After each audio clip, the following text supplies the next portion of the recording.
সময়টা ভালো যাচ্ছে না মমতা ব্যানার্জির। বিজেপির কাছে ক্ষমতা হারানোর ধাক্কা এখনো কাটেনি, তার মধ্যেই যেন শনির দশা লেগে আছে। একসময় যে নেত্রী বাংলার রাজনীতিকে নিজের ইচ্ছে মতো নিয়ন্ত্রণ করতেন, আজ সেই নেত্রীকেই নিজের দলের ভাঙন দেখতে হচ্ছে অসহায়ের মতো। সবচেয়ে বড় বিদ্রূপ হলো যে উত্তরাধিকার তৈরি করতে গিয়ে তিনি বছরের পর বছর ধরে অভিষেক ব্যানার্জিকে সামনে নিয়ে এসেছিলেন। আজ সেই অভিষেককে ঘিরেই তৈরি হয়েছে সবচেয়ে বড় সংকট।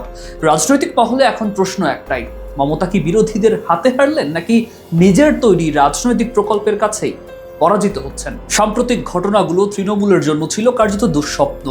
দল থেকে বহিষ্কৃত রীতাব্রত ব্যানার্জির পক্ষে ৫৮ জন বিধায়ক সমর্থন জানিয়ে তাকে বিরোধী দলনেতা হিসাবে প্রতিষ্ঠা করেন। পরে স্পিকারের স্বীকৃতিও মেলে।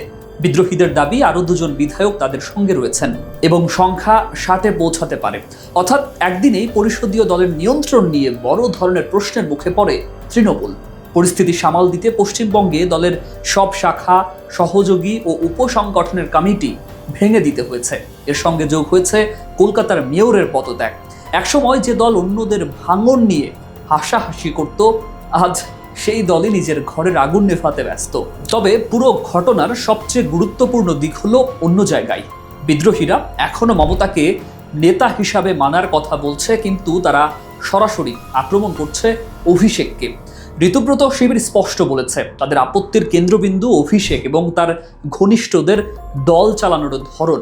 অর্থাৎ বার্তাটা পরিষ্কার, মমতার বিরুদ্ধে বিদ্রোহ নয়, অভিষেকের বিরুদ্ধে বিদ্রোহ। কিন্তু এখানেই মমতার সবচেয়ে বড় রাজনৈতিক ব্যর্থতা সামনে আসে, কারণ অভিষেককে দলের দ্বিতীয় সর্বোচ্চ শক্তি হিসাবে প্রতিষ্ঠা করেছেন মমতা নিজেই। আজ যদি দলের একটি বড় অংশ অভিষেককে প্রত্যাখ্যান করে, তাহলে সেটি আসলে মমতার রাজনৈতিক বিচারের ওপরও প্রশ্ন তুলে দেয়। নির্বাচনের বিপর্যয়ের পর থেকেই দলের ভেতরে ক্ষোভ জমতে শুরু করে। প্রবীণ নেতা অমিতাভ ব্যানার্জি প্রকাশ্যে বলেছেন, অভিষেক অনভিজ্ঞ এবং তার হাতে দায়িত্ব তুলে দেয়া ছিল ভুল সিদ্ধান্ত।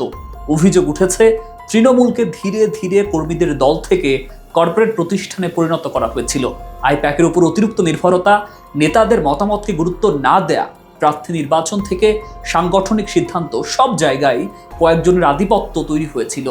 একই অভিযোগ তুলেছেন কৃষ্ণেন্দু নারায়ণ চৌধুরী, কাকলি ঘোষ দস্তিদার, বিবেক গুপ্তা এবং কল্যাণ ব্যানার্জি সহ একাধিক নেতা। তাদের বক্তব্য, দলটার কর্মীদের ছিল না, দলটা হয়ে উঠেছিল কিছু কৌশলবিদার পরামর্শকের প্রকল্প। এই বিতর্কের মাঝেই পার্থ চৌধুরী নতুন বিস্ফোরণ ঘটিয়ে বলেছেন, শুভেন্দু অধিকারী তৃণমূলে থাকলে দল এতটা ভরাডুবির মুখে পড়তো না। এই মন্তব্য শুধু একটি রাজনৈতিক মন্তব্য নয়, এটি তৃণমূলের বর্তমান অবস্থার নির্মম প্রতিচ্ছবি। কারণ একসময় মমতা যে দলকে নিজের সবচেয়ে বড় শক্তি বলে দাবি করতেন, আজ সেই দলের নেতারাই অতীতকে বর্তমানের চেয়ে ভালো বলে মনে করছেন। তাই প্রশ্নটা এখন আরও জোরালো, অভিষেককে সামনে আনার সিদ্ধান্তই কি মমতার সবচেয়ে বড় রাজনৈতিক ভুল ছিল? বিদ্রোহীরা হয়তো বলছে তাদের লড়াই অভিষেকের বিরুদ্ধে, কিন্তু রাজনীতিতে দায় শেষ পর্যন্ত নেতার ঘাড়েই বর্তায়। আর তাই আজ বাংলার রাজনীতিতে সবচেয়ে অস্বস্তিকর প্রশ্নটি মমতার জন্যই। অভিষেকের উত্থান কি শেষ পর্যন্ত মমতার পতনের কারণ হয়ে দাঁড়ালো? মত এবং দ্বিমত জানাতে পারেন মেট্রো বাংলার কমেন্ট বক্সে। মেট্রো বাংলার সঙ্গেই থাকুন।